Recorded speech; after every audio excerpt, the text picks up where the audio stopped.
O rei é rei, o profeta é profeta. O rei precisa reinar.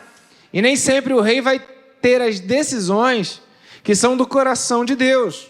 E então havia essa separação ou divisão para que o rei pudesse consultar ao Senhor se aquela decisão ou aquela opinião que ele estava tendo era uma direção certa a ser tomada.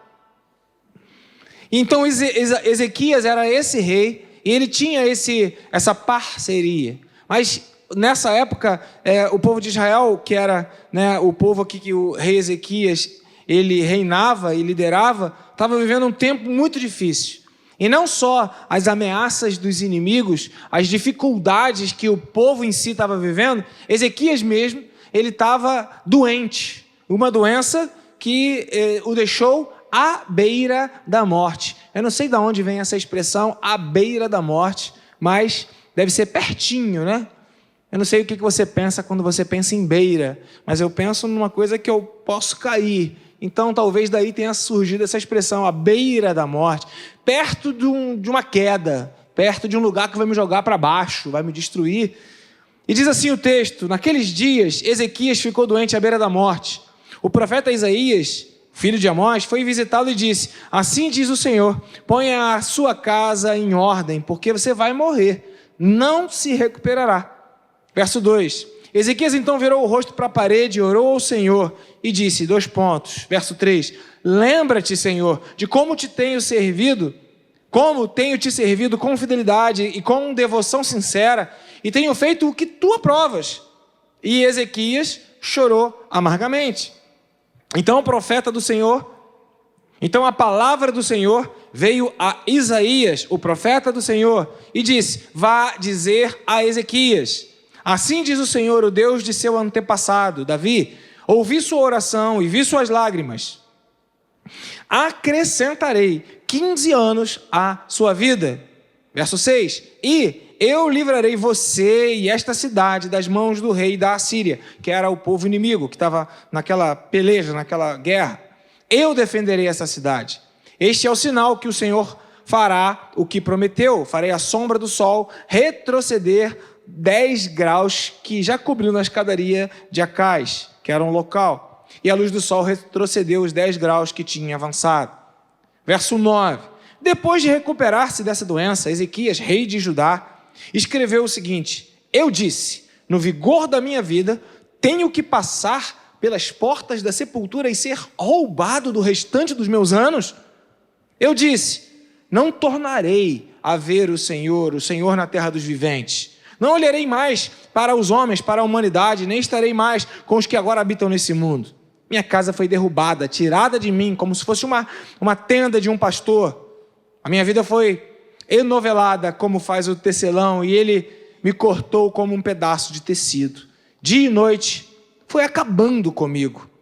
Verso 13. Esperei pacientemente até o alvorecer, mas como um leão, ele quebrou todos os meus ossos dia e noite e foi acabando comigo. Gritei como um andorinhão, como um tordo, gemi como uma pomba chorosa, olhando para os céus, e enfraqueceram-se os meus ossos. Estou aflito, ó Senhor, vem em meu auxílio. Verso 15, aí é a mudança da história. Mas o que posso dizer? Ele falou comigo. Mas o que eu posso dizer? Ele, Deus, falou comigo. E Ele mesmo fez isso. Andarei humildemente toda a minha vida, por causa dessa aflição da minha alma. Senhor, por tais coisas os homens vivem, e por elas também vive o meu espírito. Tu me restauraste a saúde e deixaste-me viver. Foi para o meu benefício que eu tanto sofri. Em teu amor me guardaste da cova da destruição, lançaste para trás de ti todos os meus pecados, pois a sepultura não pode louvar-te, a morte não pode cantar o teu louvor. Aqueles que descem à cova não podem esperar pela tua fidelidade. Os vivos, somente os vivos te louvam, como hoje eu estou fazendo. Os pais contam a tua fidelidade aos seus filhos. É o que ele estava fazendo. E verso 20, a gente para aqui. O Senhor me salvou. Uma afirmação. Cantaremos com instrumentos de corda todos os dias de nossa vida no templo do Senhor. Amém, queridos? Essa é uma experiência, é um testemunho, é uma situação que aconteceu na vida de Ezequias, rei de Judá, o rei de uma parte do povo de Israel, em um tempo difícil. E diante dessa experiência, a gente pode entender mais ou menos, ou pode vislumbrar como é que Deus age e como são as coisas de Deus em nossas vidas. A gente começa esse texto lendo o versículo 1, fala de uma expectativa de alguém que está doente e que recebe um homem de Deus, né? O que você esperaria? Você está doente, você está na tua casa, você está à beira da morte, o que você esperaria? Aí vai te visitar o pastor da igreja, vai te visitar a Marise com o pastor Lúcio, com o pastor Ângelo, vão logo os três de uma tacada só. O que você espera que vai acontecer que você está doente? Não vamos ficar preocupado com um bolinho, nem com um café, né? Vamos lá, você está preocupado com o quê? 3 pastores foram te visitar. Qual é a tua expectativa? Você está doente, você precisa da ajuda de Deus. 3 homens de Deus vão lá, um homem de Deus vai lá. O que você espera? Isso aí. Tu espera que vai ter uma solução. E foi o que aconteceu. Bota o versículo 1, por gentileza, que eu estou lendo lá o verso 1. Ó. Naqueles dias Ezequias ficou doente à beira da morte, o profeta, filho de Amós, o profeta Isaías, foi lá visitá-lo, e aí o profeta que foi visitar, dentro dessa expectativa toda que Ezequias estava, falou para Ezequias exatamente o contrário. Ah, tu quer ficar vivo? Mas Deus manda eu te dizer que você vai morrer. Deu para tu entender o contexto aqui? Porque às vezes a gente lê a Bíblia de uma forma romântica, como se fosse uma história onde todas as coisas dessem certo o tempo todo, e aí você sai da tua casa na expectativa, eu vou na igreja hoje,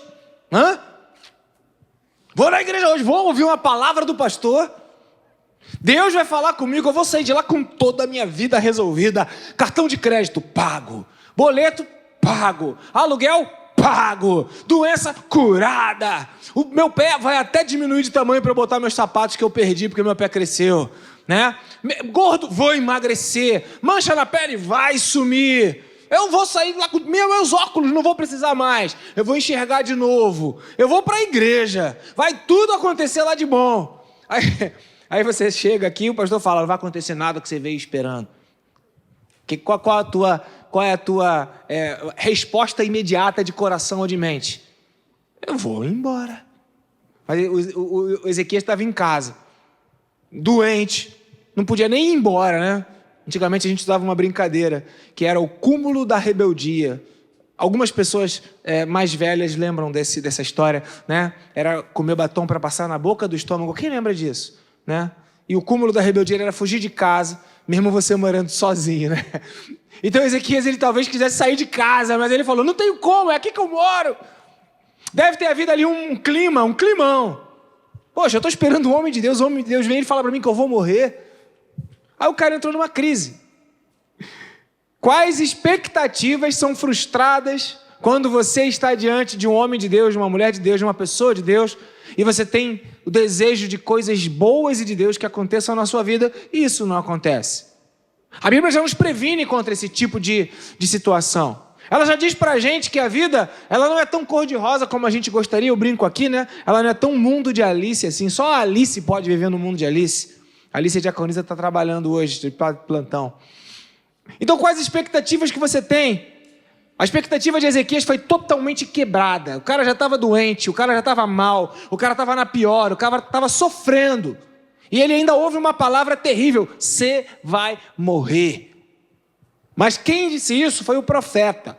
E aí tem a resposta dele a tudo isso, né? O versículo 2, pode colocar lá, por favor, irmã senhora Ana. Então Ezequias, eu imagino que ele estava virado para Isaías, né? Aí ouviu, você vai morrer. Aí ele, hã? Aí virou o rosto para a parede. E aí ele entendeu, não dá mais para fazer expectativa no homem de Deus. Ele começou então a falar com o próprio Deus, do homem de Deus. Verso seguinte, o verso 3, e ele falou, lembra-te, Senhor, lembra-te, eu tenho te servido. Agora, na minha imaginação santa, diante desse episódio, eu vejo um rei, um homem que confiava em Deus, agora frustrado, chateado, aborrecido, irritado, amargurado. Eu tenho te servido. E às vezes acontece isso comigo e com você, não acontece? Eu estou lá, Senhor, eu ajudei na obra, eu quebrei pedra. Senhor, eu estou lá quebrando pedra, de repente me pegam e querem me jogar fora no carrinho de entulho. Senhor, eu fui ajudar. Senhor, eu estou colaborando. E agora eu estou sofrendo com isso. Eu tenho te servido, Senhor. Eu tenho servido, é de coração, é de verdade. O tempo todo eu aprendo na igreja que as coisas têm que ser de verdade. Eu estou fazendo de verdade. Ué, é sincero o que eu estou fazendo. E eu estou fazendo não é o que eu quero fazer, o que me dá na telha, Senhor. Eu faço o que o Senhor aprova. E ainda assim eu estou passando por essa dificuldade. E aí Ezequias chorou. E por que eu digo que o coração dele estava cheio de amargura? Porque o texto fala, chorou amargamente. Chorou cheio de amargura no coração. A primeira opção, quando a gente lê esse texto até esse momento, é uma opção meio que triste, ou uma opção meio que de desilusão, porque você pensa, o que adianta? Agora põe um pouquinho a tua cabeça para funcionar, abre um pouquinho o teu coração para ouvir a voz de Deus, e pensa em uma coisa que é dupla e que acontece dentro de mim, dentro de você. Nós somos seres naturais, pensantes, racionais, humanos, e vivemos neste mundo. E temos as expectativas que são colocadas para nós como expectativas. E quando as nossas expectativas elas não são atendidas, o doente quer ser curado, não é isso? O que está devendo quer pagar a dívida, não é isso? O que está passando por uma dificuldade, um problema na justiça quer a solução.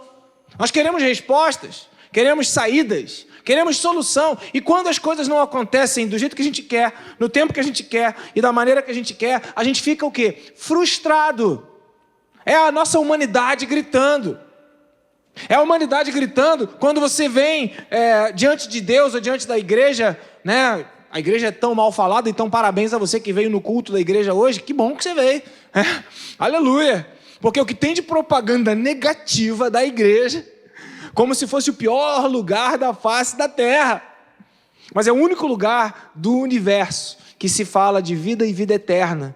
Se você está doente, você vai no médico. Se está com um problema psicológico, você vai no psicólogo. Se está com um problema de doença, você se cura, se trata. Tem até uns camaradas aqui que tratam de quem não está conseguindo mexer as partes do corpo, faz fisioterapia, não é isso? Mas quem vai cuidar da tua vida eterna? Onde é que tem? Qual o especialista de vida eterna? E por que não há essa credulidade? A igreja foi desvalorizada, você está aqui, graças a Deus por isso, mas você vem como Isaías, ou foi até o rei Ezequias, ou como Ezequias tinha essa expectativa e chega a frustração. Então eu quero dizer para você o seguinte, é natural você ficar frustrado com Deus e com as coisas de Deus. É natural. A nossa natureza é assim. A gente fica frustrado com as coisas de Deus e fica frustrado com os homens e mulheres de Deus. É natural. Pois aí é que está o lance. Aí é que está a virada do jogo. Não estamos falando de algo natural. Estamos tratando de algo sobrenatural. Estamos falando das coisas espirituais que vêm de Deus. Não podem ser compreendidas, dissecadas de alguma forma, Elas não conseguem ser formatadas para que a nossa compreensão ela alcance em sua plenitude. Ou você crê e vê a glória de Deus, ou simplesmente você racionaliza e fica lutando, e fica desconfiando, e fica se aborrecendo, e fica frustrado continuamente. A frustração ela é natural, e diante dessa frustração, Ezequias então ele vira o rosto para a parede, ele se fecha de pessoas, ele se isola do relacionamento, porque parece um contraponto numa época com tantas redes sociais, tanta gente isolada. Não é isso? É o que está acontecendo. Tem quantas redes sociais agora aí? Tantas, Mas tanta gente solitária, sozinha, isolada. Gente frustrada, isolada. Ezequias entrou nessa. E Isaías fez o quê? Isaías era profeta. O que o profeta faz? O profeta fala aquilo que Deus mandou falar. E aí é uma crise que eu, enquanto pastor, tenho continuamente. Estou falando de mim, não sei os outros pastores, mas é uma crise minha, porque quando você fala algo profético, e esse algo profético, o que vem de Deus, ele não agrada o ouvinte, porque o que é profético nem sempre é solidário. O que é profético nem sempre é bom de ouvir. O que é profético nem sempre vai agradar aos ouvidos ou vai atender às expectativas. E então quando você é profético, você fala o que Deus mandou falar. Agora, daí, se vai agradar o ouvinte, se vai justificar aquela pessoa continuar te ouvindo, se vai representar uma solidariedade, uma parceria, um conjunto, universo de aproximar, aí já é outra história. Porque nem sempre o que Deus fala é o que nós estamos querendo ouvir. E aí, mais uma vez, a incredulidade, ela afasta nosso coração de querer ouvir as coisas que são necessárias, mas nós não queremos ouvir. Por quê? Porque você aí tem vários nomes para poder descredenciar a voz de Deus. É falta de educação, é falta de solidariedade, é preconceito, é exclusão, é o quê? Tem tanto nome, né? É discurso de não sei o quê, tanto nome que se dá.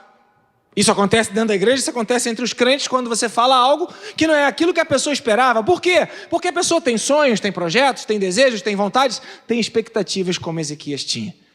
E essas expectativas frustradas, elas deixam a pessoa aborrecida, chateada, desanimada. Agora, o que muita gente não faz, e Ezequias fez, e que muita gente não faz, e que Isaías fez, forem ouvir a Deus como o único que tem a resposta e a saída. Ezequias ouviu a voz de Deus e foi buscar a misericórdia de Deus. Ezequias ouviu o que Deus falou e ele entendeu, olha, não era o que eu queria ouvir. Senhor, tem misericórdia da minha vida. Senhor, tem misericórdia da minha vida. Senhor, tem misericórdia da minha vida. Ele chorou diante de Deus. E Isaías era aquele camarada que agora há pouco tinha ido lá e falou, olha, Deus manda te dizer, você vai morrer. Se você ler esse mesmo texto que também aparece lá em 2 Reis, você vai ver que quando Isaías estava no palácio, no pátio do palácio, tipo, já estava longe dos aposentos de onde estava Ezequias, né? Estava distante, mas ainda dentro ali da casa do palácio onde Ezequias estava, ele estava indo embora. Deus falou com ele. E Isaías, então, ele virou o caminho, mudou e voltou para dizer para Ezequias, mudou. Agora tu pensa na cabeça de Isaías, acabei de dizer para uma pessoa que ela vai morrer, agora eu tenho que voltar e dizer, não vai morrer mais não, vai viver 15 anos a mais. Que doideira? Quanta gente orgulhosa no meio do caminho não teria condição de voltar. Isaías voltou para falar aquilo que era de Deus. Quanta gente medrosa não falaria a voz de Deus porque desagrada quem está ouvindo. Isaías foi fiel. Quanta gente que orgulhosa, Deus mudou, agora eu não vou mudar também não, porque eu já falei, Deus, eu não quero falar toda hora, eu digo uma coisa, já disse, o que vão pensar de mim? Porque eu dei uma palavra, agora o Senhor mudou, e eu vou ser fiel ao Senhor, e vão achar que eu estou maluco. Isaías nem teve preocupação, ele voltou e liberou a palavra do Senhor de novo. Por quê? Porque a preocupação do profeta de Deus deve ser falar aquilo que Deus mandou falar. Por outro lado, Ezequias, que estava chateado, aborrecido, frustrado, ao invés de dar ataque de pelanca, ao invés de decepcionar-se com Deus, ele foi buscar ajuda em Deus, porque já a expectativa dele no homem não tinha dado certo. A expectativa no profeta não funcionou. Ele teve a reação natural. Ele falou para Deus como ele era importante, como ele era bom, como ele podia servir, como ele estava servindo. Fez um relatório, eu tenho te servido, eu estou fazendo as coisas, eu sou bonzinho, eu sirvo ao Senhor, eu tenho feito a escolha de acordo com a tua vontade, né? A gente muda um pouco, mas a gente faz a mesma coisa. Senhor, eu fui na igreja domingo, Senhor, eu li a Bíblia, Senhor, eu ouvi até uma mensagem. Deus, eu todo dia de manhã, eu faço uma oração, né? Aí quando a coisa ruim acontece, você vai e joga isso para Deus e vem natural fazermos assim. Mas qual foi a posição de Ezequias? Ele orou e falou com Deus. Em 2 Reis, capítulo 20, versículo 4 e 5, fala que Isaías estava lá longe.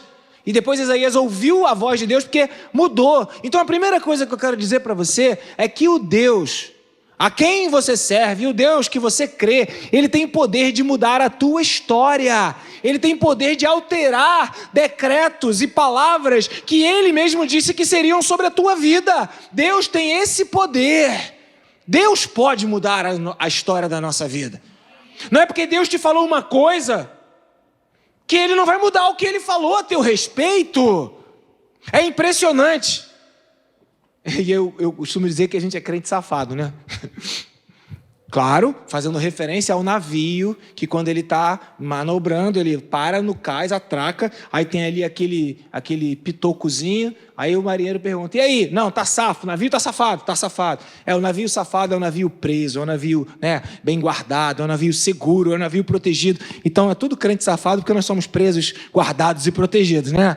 Aí você entendeu o que você quiser entender. Mas a gente gosta de ouvir de Deus as coisas boas. Deus fala as coisas boas. Ai, legal.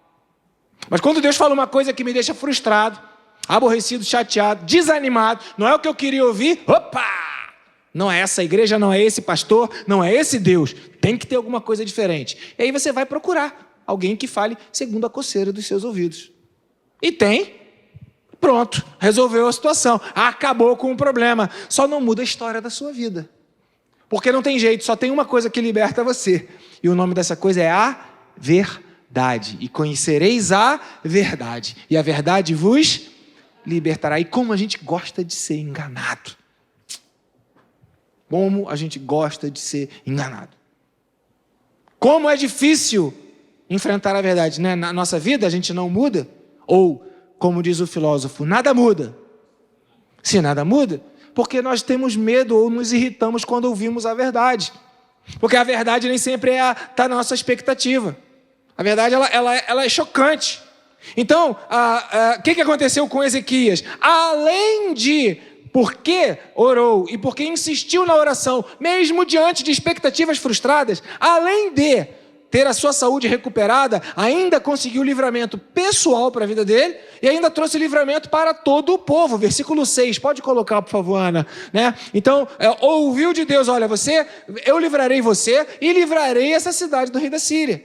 O livramento do rei Ezequias foi um livramento no físico, ele foi curado da enfermidade, e foi um livramento também da sua segurança, ele foi protegido, ele foi guardado, ele teve os seus bens protegidos, ele teve a sua família protegida, ele teve a sua posição de trabalho como rei protegida, porque a essa época, quando um outro reino invadia, a primeira coisa que eles faziam era matar quem?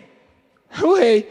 E depois escravizar o povo. Então, por causa da posição de Ezequias, ele mudou a história dele, tanto no físico, quanto na profissão, quanto também mudou a história do povo que estava no entorno. A verdade é poderosa. A verdade, ela liberta a gente. O problema é que nós estamos mais apegados à solidariedade do que à verdade. E óbvio, eu não estou dizendo para você não ser solidário, não ser parceiro, não ser amigo. Algum tempo atrás eu cancelei TV por assinatura, né? Conversei com o Douglas, fiquei muito frustrado, porque ele faz exatamente o contrário.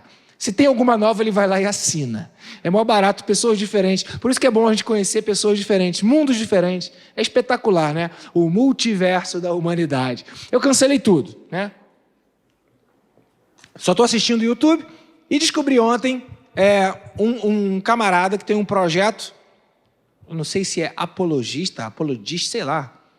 O camarada só faz o seguinte, ele pega dinheiro e dá para as pessoas e filma a reação das pessoas diante daquela bondade que está acontecendo. Ele foi para o posto de gasolina e a pessoa estava abastecendo e ele chegou lá, quanto você botou aí? Botei tantos dólares, vou pagar a tua gasolina hoje. A pessoa, não, tem pegadinha aí. Não tem pegadinha nenhuma, esse é o meu trabalho. Surpreender pessoas com atos de bondade. E a pessoa, não quero receber. Você não quer, eu respeito, mas eu só vou te pagar e mais nada e vou embora. Aí a pessoa, mas por quê? Aí ele falava, não tem uma explicação. Esse é o meu trabalho, eu quero ver a sua surpresa ao receber uma bondade. E aí filmava aquilo e muita gente recebe, chora no meio da rua, fica impactada. E para quem que ele faz isso? Para pessoas sem nenhum tipo de especificação.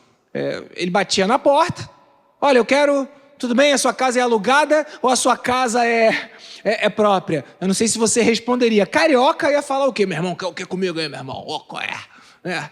Mas como é uma visão americana, é outra história, né? Uma visão mais americana, a pessoa assim, com aquela porta, eu abria a porta, aqui a gente nem abria, gritava lá de dentro, vai embora que eu tô chamando a polícia. Eu já mandava, dentro de casa mesmo. Aí uma pessoa abre, não, a casa é alugada. Aí quanto você paga de aluguel?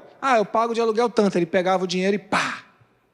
pagava de aluguel. 2 ou 3 vezes eu vi, né, um testemunho de gente, mas eu estava orando, porque eu tenho que pagar o aluguel hoje à tarde, eu não tinha dinheiro, estava no quarto ajoelhado orando, pedindo ao Senhor que enviasse um anjo dele. Aí a pessoa abraça, chora, e ele sendo resposta de oração, porque estava fazendo a bondade de Deus, sem nenhum tipo de expectativa em troca. O nosso grande problema é que nós buscamos a Deus pela expectativa do quê? Da troca. Nossos relacionamentos, eles acontecem baseados em quê? No que eu vou ganhar, no que vai ser bom para mim, naquilo que vai me atender. As pessoas do relacionamento de muitos são apenas as pessoas que podem trazer são possíveis clientes, seja para um serviço, seja para um comércio, ou seja para o chamado network. Não é isso? E aí a gente vai se fechando naquele núcleo, naquele grupo de pessoas que podem fazer o quê? Nos beneficiar. E quando as pessoas que nós temos expectativas que devem nos beneficiar não nos beneficiam, a gente faz o quê? Procura outra. E aí a nossa vida fica assim, ó, pulando de galho em galho, pulando de grupos em grupos, pulando de pessoas em pessoas, pulando de igreja em igreja, pulando de Deus para um Deus melhor, diferente, que vai atender melhor a minha expectativa que está ali do lado, né? Eu quero desafiar você a você se conectar. Estamos vivendo um ano da conexão aqui no MIPAV, na MIPAV, que é Ministério Palavra da Verdade. A perspectiva é que eu possa estar conectado com Deus. E o grande desafio da Palavra de Deus para você é que você se conecte com Deus, sabendo que Ele é Pai, Ele é bom. E ainda que você seja frustrado, né, como disse o rei Ezequias, você precisa entender que o teu sofrimento será para o teu benefício, porque Deus está no controle de todas as coisas que acontecem na sua vida. Essa é a conexão com Deus que nos faz ser gratos. A partir do versículo 9, coloca lá por favor, irmã senhora dona Ana. O versículo 9 é a oração de gratidão do rei Ezequias. E qual que é o título dessa palavra? Eu decidi ser grato. Gratidão, vírgula, é uma decisão. Porque ele sofreu. Mas ele ouviu a voz de Deus? Ouviu. No primeiro momento ele ficou frustrado? Ficou. Mas a história só termina quando acaba. Enquanto as coisas estão no fluxo do tempo de Deus, você precisa aguardar pacientemente. Veja o que diz o versículo de número 9 e 10. Depois de recuperar-se dessa doença, Ezequias, rei de Judá, escreveu o seguinte, verso 10. Eu disse no vigor da minha vida, tenho que passar pelas portas da sepultura e ser roubado do restante dos meus anos. E a gratidão começa com a importância. Amém? Estamos juntos? Eu não vou ser grato por uma coisa que eu não me importo. Ainda mais se eu ganhar de graça, né? Ganhar de graça é um pleonasmo vicioso enfático, mas vamos lá. Ainda mais se não me custar, porque aquilo que nem sempre eu ganho, que é gratuito, eu valorizo. Então a gratidão está associada à importância. Por que a decisão de Ezequias foi a decisão da gratidão? Porque ele valorizava a vida. Valorize a vida para ser grato a Deus pela vida que você tem. Valorize a vida para você poder fazer essa seguinte oração: Senhor, eu não quero ser roubado no restante dos meus anos de vida. Valorize a vida não é valorizar as conquistas que podem ter algum valor para que os outros digam, fulano conseguiu. Porque você pode valorizar a vida sem ter nada, sem ter um tostão no bolso. O problema é que o inimigo, aquele que semeia o joio no meio do trigo, ele semeou uma mensagenzinha na tua cabeça, mesmo você que é cristão, dizendo que para você poder ser feliz ou a sua vida ter valor, você tem que receber dos outros o reconhecimento. E aí você tem que tirar a selfie, né? Depois volta para a cara normal.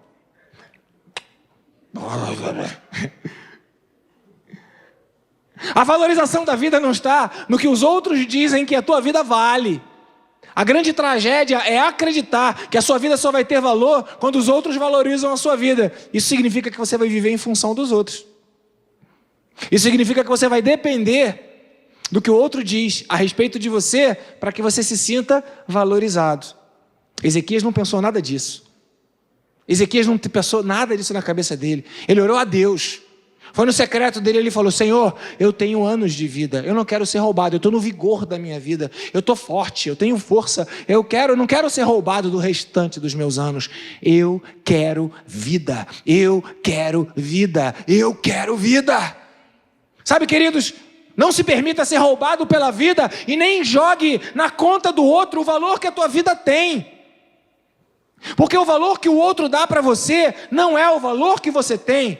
O valor que você espera receber de alguém não é o valor que vai mobilizar você para viver em paz com você mesmo, com a própria vida, e vai fazer te lutar pela vida. Por isso tem tanta gente lutando para ganhar dinheiro, para conquistar espaço, para alcançar algum tipo de benefício para poder dizer: então eu vou viver. Quando na verdade a bênção está no processo. Quando na verdade a bênção está em você poder olhar para você mesmo e declarar: eu tenho anos de vida e eu quero viver a vida que Deus me deu. A pergunta que Deus manda te fazer é: você gostaria de viver mais anos de vida do jeito que a sua vida está hoje? Ou para que você viva os anos de vida, você quer comprar uma televisão de 75 polegadas? Era de 50, passou para 60, agora já está em 75. Porque se a sua resposta for: não, do jeito que está hoje eu não quero não, significa dizer que você não está valorizando a sua vida. Desculpa aí falar a verdade, foi mal, ok? Não quero que vocês me julguem antissolidário, não é isso. Eu só estou sendo profético para você. Mas querer mudança é bom. Querer alcançar o que não ainda foi alcançado é maravilhoso. Querer chegar lá é fantástico. Mas também é muito bom quando você se sente bem onde você está. Também é muito bom quando você valoriza as coisas do jeito que elas estão. Também é fantástico quando você aceita a vida como ela é. A grande dificuldade que nós temos é que há uma profunda insatisfação pela vida, do jeito que ela está, como se ela não valesse. Que desperdício você ser roubado dos anos que você tem de vida. Talvez Ezequias só conseguiu entender isso quando ele ficou doente, né? Talvez Ezequias só entendeu isso quando ele levou uma trava de Deus, ficou parado, guardadinho lá. E frustrado, ele precisou orar e se relacionar com Deus. Talvez. O fato é que o primeiro ponto, a primeira palavra que eu quero trazer para você, de uma forma mais enfática, é: aprenda a valorizar a vida do jeitinho que ela está agora. Se você tem esse corpício que você tem, diga assim: Senhor, muito obrigado pelo meu corpo. Se você tem esse salário que você tem, diga: Senhor, muito obrigado pelo meu salário. Se você tem essa empresa onde você trabalha, ou esse emprego que você tem, diga: Senhor, muito obrigado por esse trabalho. Se você está desempregado, diga: Senhor, muito obrigado, porque eu estou desempregado, mas eu estou vivo para estar desempregado. Pare com a reclamação que te rouba os anos de vida, mesmo quando tudo está no meio de um processo. Você para com a tua vida esperando chegar o dia melhor, aí fica doente igual Ezequias fica. Não brinca com isso não, pastor, eu estou de boa, eu já estou feliz com a minha vida. Sabe, meus amados irmãos, gente que está aqui ouvindo, você que está assistindo online, a palavra da valorização da vida é que nos leva a fazer as orações certas. Porque quem não valoriza a vida vai sempre ficar buscando um valor para a vida e vai buscar aquilo que não tem, vai desejar ser aquilo que não é, vai sonhar em estar em posições que não lhe pertencem. E pior do que tudo isso, quem não valoriza a própria vida não vai conseguir se alegrar com a vitória do outro, não vai conseguir vibrar quando o outro está se dando bem. Como é que eu vou ficar feliz quando o outro está se dando bem se eu não estou? Sabe qual é o nome científico disso? Quando você não consegue ficar feliz quando o outro é tenso. Vou até beber uma água. Normalmente quem não valoriza a vida não consegue orar a respeito da vida, quer a vida, mas fica sempre pensando na vida em algo distante, como se ainda não tivesse chegado, como se não tivesse alcançado, como se tivesse alguma coisa pendente, como se tivesse algo para melhorar o tempo todo, porque eu nunca estou bem e eu tenho que melhorar, que senão a vida não chega.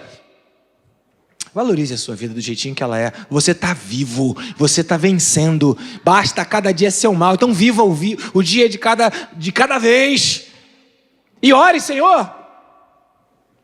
Eu não quero perder o restante dos meus anos. Não quero perder o restante dos meus anos. E se alguém está ganhando, quem valoriza a sua própria vida não tem inveja, vai ficar feliz. Que bom! Eu ainda não cheguei lá, ainda não alcancei, ainda não consegui, mas você está bem. Show de bola. Eu ainda não tenho namorada, não tenho namorado, mas tu tem, graças a Deus. Tá namorando.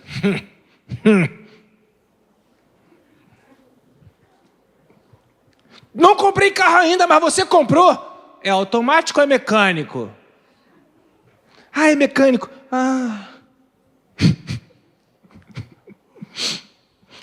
Pô, vai cachar, como dizia lá o professor Joel, né? Por favor. A inveja, ela nasce no coração daqueles que não valorizam a vida, porque nunca se sentem felizes com o que têm, nunca se sentem felizes com o que são, e sempre estão na expectativa de que algo melhore. Talvez o grande mistério da palavra de Deus aqui na vida de Ezequias é a capacidade que Ezequias teve de ser desafiado a não ouvir de Deus o que ele queria e ainda assim valorizar a própria vida e buscar diante de Deus uma misericórdia pela vida dele. Ele não queria ser roubado dos seus anos. Ele não queria morrer. Eu não estou vendo aqui na oração, Senhor, eu não quero ficar livre dessa doença. Eu não vi isso na oração. Ou o que eu vi falando, Senhor, eu não quero morrer. Algumas vezes eu andava de moto, né? Não sei se aqui você já andou de moto, mas eu andava de moto. E muita gente falava o seguinte, cair de moto eu quero logo morrer, porque é melhor morrer do que ficar aleijado. Alguém já ouviu isso? Tem idiotice melhor do que essa? Isso é uma... idiota é o que tem menos do que 24 de QI, se eu não me engano. Então não estou ofendendo ninguém não, tá? É uma coisa meio técnica, tá bom? Vocês me julgam. Mas a pessoa dizer que prefere a morte só porque não quer ficar sem um... Não... Nós valorizamos as coisas de um jeito tão perfeito que quando não estão perfeitinhas, parece que não tem valor nenhum. Nós fomos acostumados a valorizar o primeiro lugar. Aí tira em segundo lugar, você fica frustrado, está em segundo lugar. Eu lamento muito pelos vascaínos. Viu como era bom agradecer pelo vice? Algum vascaíno presente? Nem isso mais. Acabou. Vamos ser gratos. A coisa pode piorar. Alexandre está se mexendo todo ali. Te amo, Alexandre. Sabe, queridos, nós precisamos aprender a valorizar a vida. 2, versículo 11. Eu disse, Ezequias, na oração dele, que ele vai expressar a gratidão dele a Deus. Eu disse, não tornarei a ver o Senhor na terra dos viventes. Não olharei mais para o quê? Humanidade. Nem estarei mais com os que agora habitam nesse mundo. Alguém aqui viveu o tempo de pandemia? Alguém aqui viveu o tempo de isolamento? Você teve saudade das pessoas? Por que essa saudade passou tão rápido? E por que agora até no meio da rua você vai esbarrando no outro? No trânsito você vira esse ser quase que indescritível que se transforma num verdadeiro Neandertal. Porque não chega a ser um homem sapiens sapiens, vira um involuído. Por quê? Acabou a saudade muito rápido? A segunda coisa que eu quero falar para você é que quem vive e valoriza a vida, valoriza as pessoas que tem do seu lado. Valoriza a humanidade, gosta de gente. Gostar de gente é desafiador. Porque a primeira coisa que você traz à tua cabeça quando você fala, gostar de gente, mas pessoas traem. Mas as pessoas magoam. Mas as pessoas dizem coisas que ferem. Mas as pessoas decepcionam. Mas as pessoas aquilo, Ezequias falou, eu quero ver gente, eu quero ver a humanidade, eu quero habitar com os que habitam esse mundo. Ele falou, eu quero gente perto de mim.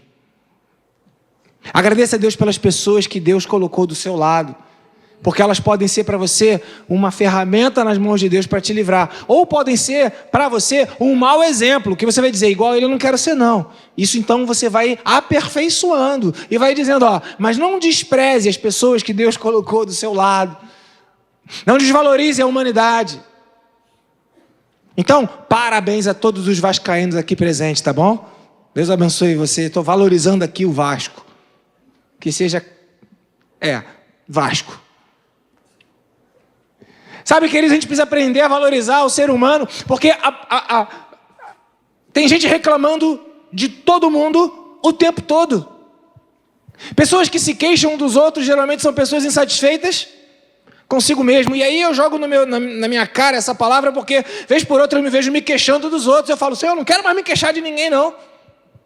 Se eu tiver que me queixar, eu quero me queixar de mim mesmo e da incapacidade que eu tenho de não ser o que eu deveria ser. Por quê? Porque a boca fala daquilo que está cheio. Então, se eu me queixo do outro, a queixa está onde? Dentro do meu coração. Então, é melhor você começar a fazer um exercício de parar de se queixar dos outros. Porque isso vai te trazer um benefício e vai tirar de dentro de você esse desamor à humanidade. Esse desamor, sabe, queridos, no mesmo YouTube que eu vejo as coisas da bondade, também tem algumas coisas policiais. E aí fala, CPF cancelado, e gente aplaudindo isso. É chocante para mim. Porque parece que o camarada que está vivendo uma vida à margem da sociedade, a melhor alternativa para a sociedade é descartar esse tipo de pessoa. Que saída mais medíocre para a sociedade admitir a sua falência, a sua incapacidade de recuperar pessoas que foram destruídas. Mas quem destruiu? Para que elas ficassem destruídas? A sociedade, porque a família é sociedade, os amigos são sociedade, o bairro onde as pessoas moram é sociedade. Então a incapacidade de gerar uma solução mata esse infeliz. Bandido bom é bandido morto. Isso é uma falta de reconhecimento daquilo que é danoso a si mesmo. E é como nós, quando não amamos as pessoas ou quando não valorizamos aqueles que estão do nosso lado, a queixa está dentro de nós, a queixa está dentro do nosso coração. A insatisfação você que precisa se livrar dela. E começar a tirar as coisas boas das pessoas que Deus colocou do seu lado. Por quê? Porque todo mundo tem algo de bom para te ensinar, você tem muita coisa a aprender e todo mundo pode colaborar com você. Mais vale um vizinho perto do que um irmão longe. Mais vale um cachorro perto do que um leão morto. Precisamos aprender a valorizar aqueles que Deus colocou no nosso entorno como possibilidades, como ferramentas, como instrumentos que vão compor a sintonia, a sinfonia da nossa música, da nossa vida. Ezequias, então, ele expressa a valorização pelo tempo da sua vida, expressa a valorização por pessoas. E no versículo 15, verso 16, bota o 15, por favor, ele valoriza a Deus. Isaías 38, verso 15, irmã senhora dona Ana, isso. Mas o que eu posso dizer... Ele falou comigo, ele mesmo falou comigo. Aí ele fala que gritou, ele fala que foi humilde, ele fala que ele estava aflito, mas ele fala, eu ouvi a voz de Deus. Ouvir a voz de Deus muda a história da nossa vida. Ouvir a voz de Deus faz com que o nosso coração seja liberado para ficar à parte de toda essa aflição. Como você reagiria se alguém dissesse para você, tá bom, você não vai morrer agora não, está no vigor da sua vida, qual a sua idade? Vamos lá, 40 anos, idade média, 45, está no vigor da sua vida. Não vai morrer agora não, vai morrer com 60. Aí você fala, graças a Deus, vou morrer com 60, está longe para chuchu. Quem já tem 60 anos aqui, não precisa levantar, mas, né? Quem está com 60 fala, quero morrer não, quero não. Quem tem 59, então, fala, não, tá muito jovem. Não é isso? Tu acha que Ezequias ficou 100% feliz de ter ouvido que vai viver mais 15 anos? Ficou sim. Porque ele tinha aprendido a valorizar a vida, ele tinha aprendido a valorizar pessoas. Ele poderia ter começado a reclamar, mas só mais 15? Mas só esse tempo? Porque faz o raciocínio comigo. O Deus que deu 15 não poderia ter dado 20, 30, 40 anos a mais? Sim ou não? Deus não poderia... Por que Deus não quis? E aí tem gente que prefere ficar brigando com Deus, ao invés de aceitar aquilo que Deus lhe oferece como benefício. Tem gente que prefere ficar reclamando de Deus, discutindo com Deus as bênçãos que tem, o que recebem, do que agradecer a Deus por aquilo que Ele falou. A proposta de Deus para a sua vida nessa noite é que você valorize mais a sua vida, valorize mais as pessoas com quem Deus te permitiu se relacionar e valorize mais aquilo que Deus tem dado para você, aquilo que Deus tem permitido viver. Uma vida de gratidão. Eu decidi ser grato, porque gratidão é uma decisão. Versos 18, 19 e 20, por favor. Verso 18 está escrito: a sepultura não pode louvar-te, é verdade. A morte não pode cantar teu louvor, é verdade. Aqueles que descem à cova não podem esperar pela tua fidelidade. Olha a palavra de Ezequias aqui, antes da gente passar por 19, espera só um pouquinho, Ana. Aqueles que descem à cova, quem já morreu, não tem mais esperança da fidelidade do Senhor. Acabou. Ele agora deixa claro: olha, eu prefiro viver com a dificuldade que eu tenho e em esperança do que dar um game over, do que acabar com tudo. Qual é a ideia do suicida? Qual é a ideia daquele que não valoriza mais a vida? Ah, não tem saída para viver desse jeito, é melhor fazer o quê? Acabar com tudo. A proposta de Deus para você é que, enquanto você tem vida, que você possa aguardar a fidelidade do Senhor que se levantará sobre você. É melhor ter esperança. Alguns incrédulos ou não cristãos, ou que estão fora do contexto da igreja, ou não religiosos, não sei o nome que você dá, quem não é crente, fala que a gente é muito crédulo, muito esperançoso, fica esperando tudo, graças a Deus, porque nós temos essa identidade, essa identificação. Porque tem coisa mais trágica na vida de alguém que não tem mais esperança, de alguém que já não espera mais nada, de alguém que já perdeu a expectativa da fidelidade do Senhor. Continua, verso 19: os vivos, somente os vivos te louvam, como hoje estou fazendo. Ele escolheu louvar a Deus pela resposta que Deus deu a ele. Ah, então ele ficou curado, vai viver, vai dar tudo certo. Não, ele só ganhou uma prorrogação, ganhou mais tempo, ganhou mais 15 anos. Ele poderia querer mais? Poderia, mas ele resolveu, decidiu, ele escolheu se alegrar com aquilo que era a voz do Senhor, com a palavra liberada. Ele escolheu, enquanto estar vivo, louvar ao Senhor e contar essa fidelidade para aqueles que não conhecem que Deus é fiel. E o verso 20, a gente encerra com ele: o Senhor me salvou. O Senhor me salvou. Então, cantaremos com instrumentos de corda, harpa, talvez violão, guitarra, baixo, todos os dias da vida, no templo do Senhor, na igreja. Ah, mas você só quer ir para a igreja para tocar e cantar. É uma expressão de gratidão ao Senhor. Ah, mas você vai para a igreja e você chega lá e começa a cantar um monte de música e você começa a falar é uma expressão de gratidão ao Senhor. Quando nós cantamos e louvamos, nós estamos dizendo para o Senhor que o Senhor é aquele que é capaz de nos salvar. Ah, mas não está do jeito que eu quero. Mas é aquilo que Deus está te oferecendo. Ah, mas eu estou cheio de coisas pendentes e para resolver. É aquilo que Deus está te proporcionando para um momento. Ah, mas eu estou vivendo uma crise e eu não aguento mais aquela pessoa, aquela outra pessoa. Tenha saudade das pessoas que Deus colocou do seu lado. Porque quando nós estávamos, e a gente fala isso de uma forma geral, quando eu e você estávamos reclusos, depois de um tempo a gente não queria mais ficar dentro de casa, a gente queria ir para a rua. Olhava para a janela, olhava uma outra pessoa, dava tchau. Para quem é? Não sei, eu estou querendo... Saudade de ser humano. E agora você reclama dos mesmos que há pouco tempo você... Nós esquecemos muito daquilo que é a vida em si. Por quê? Porque os problemas, ou o não ter coisas, ou o não fazer o que o outro faz, tiram de mim a vida que eu tenho para viver, para desfrutar a minha vida. A proposta de Deus é que você tenha vida e que você escolha, decida ser grato.